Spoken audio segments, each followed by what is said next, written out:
Shalom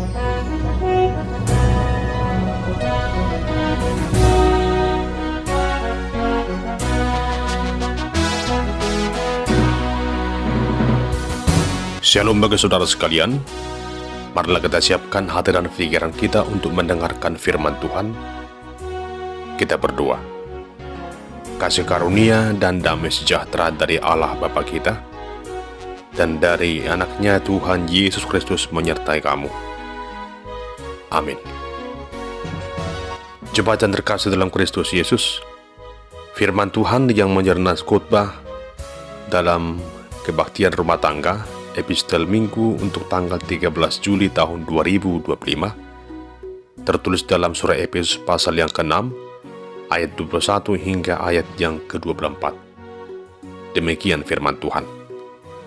Supaya kamu juga mengetahui keadaan dan hal ikhwalku, maka Tikhikus saudara kita yang kekasih dan pelayan yang setia di dalam Tuhan akan memberitahukan semuanya kepada kamu. Dengan maksud inilah ia kusuruh kepadamu, yaitu supaya kamu tahu hal ihwal kami dan supaya ia menghibur hatimu. Damai sejahtera dan kasih dengan iman dari Allah, Bapa dan dari Tuhan Yesus Kristus menyertai sekalian saudara.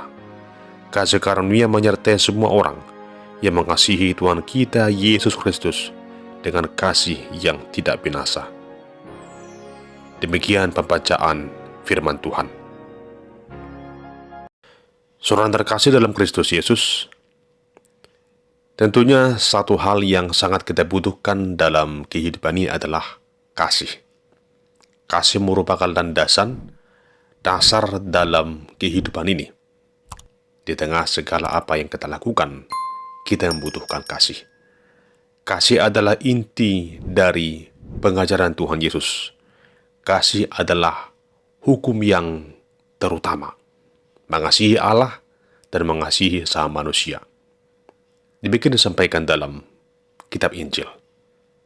Kasih adalah sesuatu hal yang sangat kita butuhkan dalam hidup ini.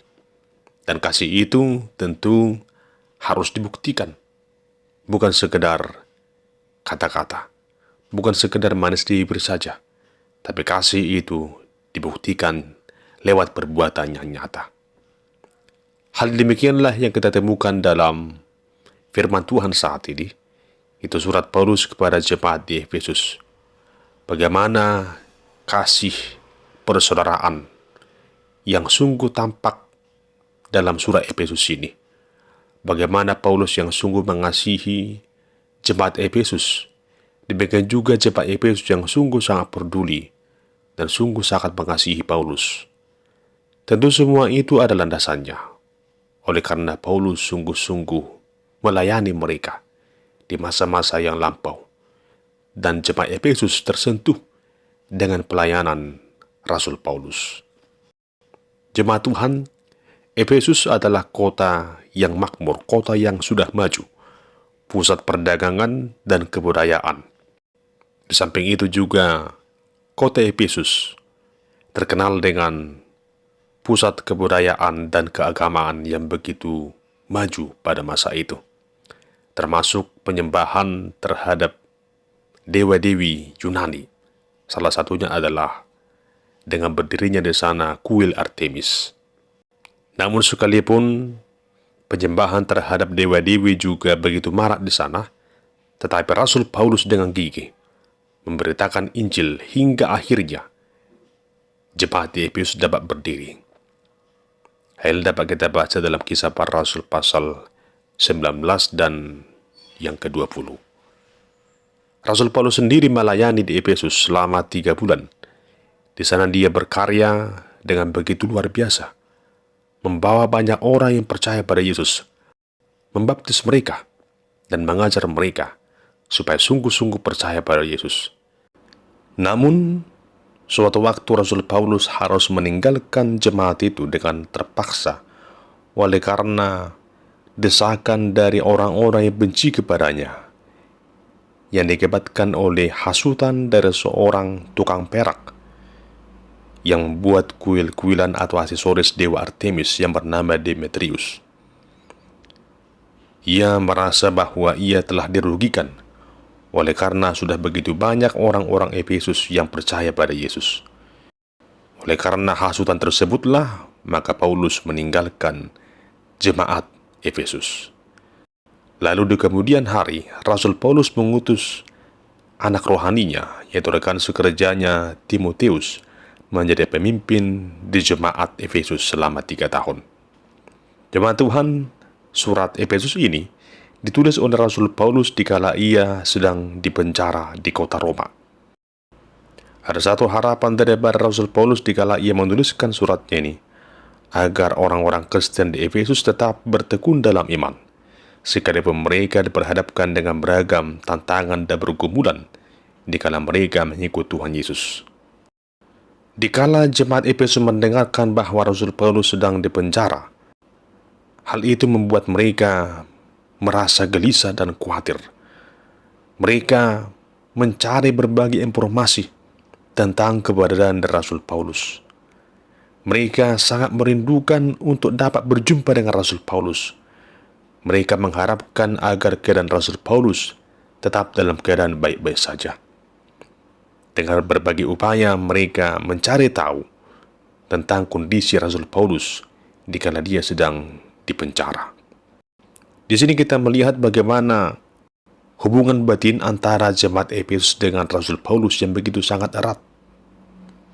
Rasul Paulus begitu mengasihi jemaat Efesus, dan sebaliknya juga jemaat Efesus sungguh sangat mengasihi Paulus, sungguh sangat peduli.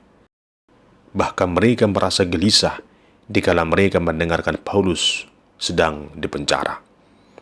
Jemaat Tuhan, di sini kita lihat ada hubungan yang begitu dekat antara Paulus dengan jemaat Efesus. Lebih dari hubungan antara seorang pelayan dengan jemaat yang ia layani. Namun hubungan mereka ibarat keluarga, saudara di dalam Kristus, yang sungguh sangat erat, yang sungguh sangat terikat dalam kasih. Hal itu mereka tunjukkan lewat kegelisahan dan pengharapan mereka. Hal ini dapat kita bandingkan dengan pengalaman kita pribadi dikala kita sedang berjauhan dengan anak-anak kita, dengan saudara-saudara kita. Terlebih dikala kita mendengarkan bahwa mereka sedang dalam situasi pergumulan, tentu kita sangat mengharapkan agar sesegera mungkin dapat berjumpa dengan mereka. Satu dua pengharapan kita adalah agar mereka sehat selalu dalam penyertaan Tuhan. Jemaat Tuhan, tentu demikianlah kiranya kita dapat meneladani bagaimana hubungan kekeraban antara Paulus dan jemaat Efesus, agar kiranya setiap orang percaya menaruh sikap yang sungguh saling mengasihi, sungguh saling memperhatikan, saling peduli, saling menopang, saling mendoakan, dan saling mengupayakan yang terbaik. Kiranya hal ini dapat kita buktikan di tengah-tengah persekutuan kita selaku umat Tuhan, di tengah-tengah pelayanan maupun juga di tengah persekutuan gereja, agar kiranya setiap para pelayan dan juga para warga jemaat memiliki hubungan yang akrab, yang saling mendoakan, yang saling menopang, dan saling memperlengkapi. Jemaat Tuhan, di tengah situasi kegelisahan itu, akhirnya Rasul Paulus mengutus rekan sekerjanya yang bernama Tikhikus. Nama ini dapat kita temukan dalam beberapa surat dalam Perjanjian Baru, dalam Kisah Para Rasul pasal 20 ayat 4, Kolose 4 ayat 7, 2 Timotius 4 ayat 12, Titus 2 ayat 12, dan Efesus 6 ayat 21. Tikhikus adalah rekan sekerja dari Rasul Paulus, bersama dengan rekan-rekannya yang lain bernama Sopater, Aristarkus, dan lain sebagainya. Tikhikus berasal dari Asia. Adapun hubungan Paulus dan Tikhikus bukanlah sekedar teman seperjalanan di tengah-tengah pelayanan, namun benar-benar sebagai sahabat yang saling mendukung, rekan sekerja yang saling menopang, yang saling menemani, yang saling memperhatikan. Tikhikus ini menemani Rasul Paulus di tengah masa sulit yang ia jalani, termasuk dikala Paulus sedang dipenjara di Roma. Oleh karena itulah Paulus dengan tulus menyebut Tikhikus ini sebagai saudara yang terkasih, pelayan yang setia di dalam Tuhan. Mereka bagaikan tim kerja yang begitu sangat solid, yang begitu sangat akrab. Mereka sungguh kuat di dalam Tuhan, dalam menghadapi beragam keadaan, beragam pergumulan dapat mereka lewati. Dialah yang diutus oleh Rasul Paulus kepada jemaat di Efesus, agar mereka mengetahui kabar tentang keberadaan Rasul Paulus dikala ia di penjara. Jemaat Tuhan, sungguh suatu kebahagiaan dikala kita melihat para hamba Tuhan, para pelayan Tuhan memiliki hubungan yang akrab, yang erat, yang saling menopang, saling mendukung, ibarat sahabat antara satu dengan yang lain, sesama saudara antara yang satu dengan yang lain, tidak saling menjelekkan, tidak saling menjatuhkan, namun bersama-sama saling mendukung dan mendoakan. Adalah suatu hal yang sangat penuh disyukuri dikala kita menerima pujian seperti yang dialami oleh Tikhikus. Dia disebut sebagai saudara yang terkasih, pelayan yang setia di dalam Tuhan. Kiranya kita semua, para hamba Tuhan, para pelayan Tuhan, para orang percaya juga diperkenankan menerima sebutan yang demikian sebagai pelayan yang setia di dalam Tuhan. Inilah panggilan bagi kita saat ini, menjadi pelayan yang setia di dalam Tuhan, pelayan yang sungguh-sungguh melayani Tuhan, pelayan yang sungguh-sungguh memberikan waktu hidupnya hanya bagi Tuhan. Seperti Tikhikus yang sungguh-sungguh memberikan waktu dan pikirannya untuk melayani Tuhan lewat panggilan yang ia terima, lewat pengutusan yang ia terima melalui Rasul Paulus kepada jemaat di Efesus. Jemaat Tuhan, selanjutnya kita lihat dalam perikop ini, dalam bagiannya terakhir, Paulus menyampaikan doa berkat bagi jemaat di Efesus, agar kiranya jemaat itu beroleh damai sejahtera dan kasih dengan iman dari Allah Bapa dan Tuhan Yesus Kristus dan Roh Kudus yang menyertai mereka semua. Inilah doa dan harapannya. Inilah yang dibawa oleh Tikhikus kepada mereka. Kiranya kita juga beroleh hal yang sama, beroleh damai sejahtera, beroleh sukacita di dalam kasih Allah Bapa dan Tuhan kita Yesus Kristus. Seperti Tikhikus, kiranya kita mau dipakai oleh Tuhan untuk menyampaikan kabar sukacita, kabar damai sejahtera, untuk menyampaikan firman Tuhan kepada setiap orang yang belum pernah mendengarkan Injil Kristus itu, agar damai sejahtera itu, sukacita yang daripada Allah juga boleh kita rasakan di tengah-tengah kehidupan kita.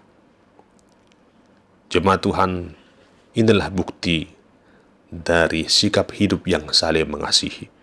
Mengasihi Allah dan melakukan perintahnya dapat kita tunjukkan lewat sikap hidup kita di tengah-tengah kehidupan ini. Dengan cara mengasihi sama kita manusia. Adalah suatu hal yang tidak benar jika kita mengatakan kita mengasihi Allah, padahal sesama kita manusia tidak kita kasihi. Namun suatu hal yang sungguh dapat dipuji jika kita sungguh-sungguh mengatakan mengasihi Allah, dan itu kita buktikan lewat sikap hidup kita yang sungguh mengasihi, sungguh peduli terhadap sesama kita manusia. Kiranya lewat firman Tuhan saat ini kita dikuatkan, dituntun, dimampukan seperti Rasul Paulus dan Tikhikus, demikian juga jemaat Efesus yang saling menopang, yang saling memperhatikan, yang saling mendukung di dalam kasih Kristus, hingga akhirnya kita beroleh kasih karunia Allah yang sungguh menyertai kita semua, merasakan sukacita yang abadi di dalam hidup kita sekarang dan sampai selama-lamanya. Marilah kita selalu mengasihi Allah dan sungguh-sungguh melakukan apa yang Ia kehendaki. Amin. Kita berdoa. Ya Tuhan Allah Bapa di surga, kami sungguh mengucap syukur atas firman yang kami dengarkan saat ini, yang menuntun kami menjadi pribadi yang setia, yang sungguh mengasihi, yang sungguh peduli, dan sungguh saling memperhatikan antara yang satu dengan yang lain. Ajar kami ya Tuhan seperti Rasul Paulus dan Tikhikus, dan juga jemaat Efesus yang saling menopang dalam kasih-Mu, sehingga damai sejahtera yang daripadamu senantiasa dapat kami merasakan dan dapat kami bagikan kepada semua orang. Terpujilah Engkau ya Tuhan kekal sampai selama-lamanya. Amin.